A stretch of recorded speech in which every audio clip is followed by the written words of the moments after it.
buyers in Britain are feeling the pinch after the Brexit vote.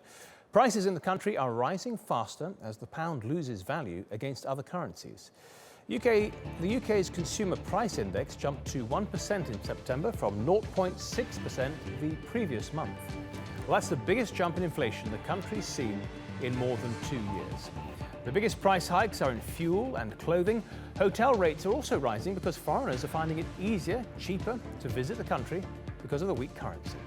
Experts say prices will rise further in the coming months as the impact of the weaker pound affects prices of fuel, food and other consumer goods.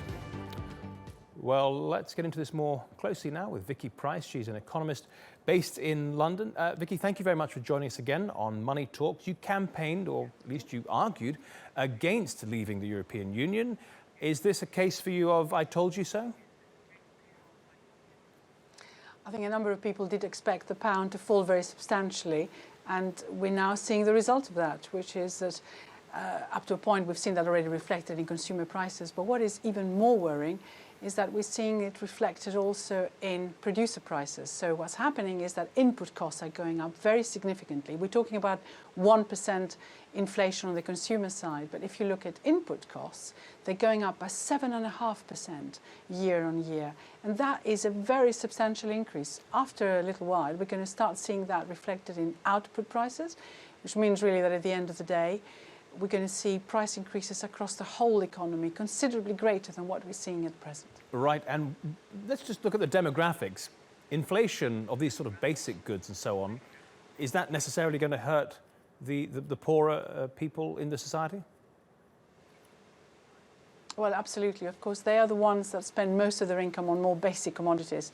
The people who are richer tend to spend a much smaller percentage, so they will be less affected. So it is quite interesting that we had our Prime Minister, Theresa May, in the Conservative Party conference talking about rebalancing and making sure the poorer members of society are better off in the future. But in fact, what's happening with this inflation rate increase, it is going to be them who are going to be hurt most. And of course, what is going on also is that wages have been rising by about 2% recently, therefore, with very low inflation. Real disposable incomes have been recovering quite well, and that's why people have been spending a lot of their money for retail products they're buying, and they've been borrowing a lot because interest rates are low. Well, once inflation rises, the extent that people are forecast, maybe 2 to 3%, wages just rising by 2%, you've wiped out completely this rise in real personal disposable incomes, and therefore people fear that spending is going to be reduced. And what do you think it is about Brexit that has so hurt the British pound?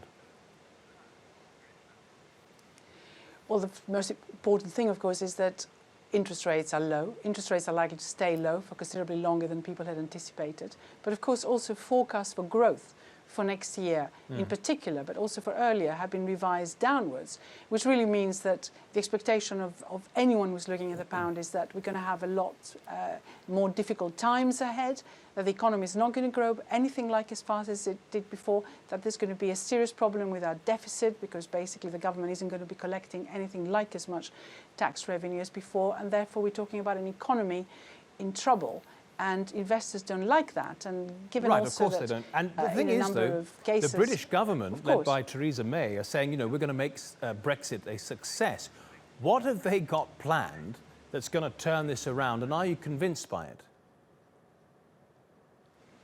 We don't know, and that's the real problem. Investors looking at what may be happening in the future have no real idea of where we're going, whether they did mention they're going to cut back on austerity, didn't they?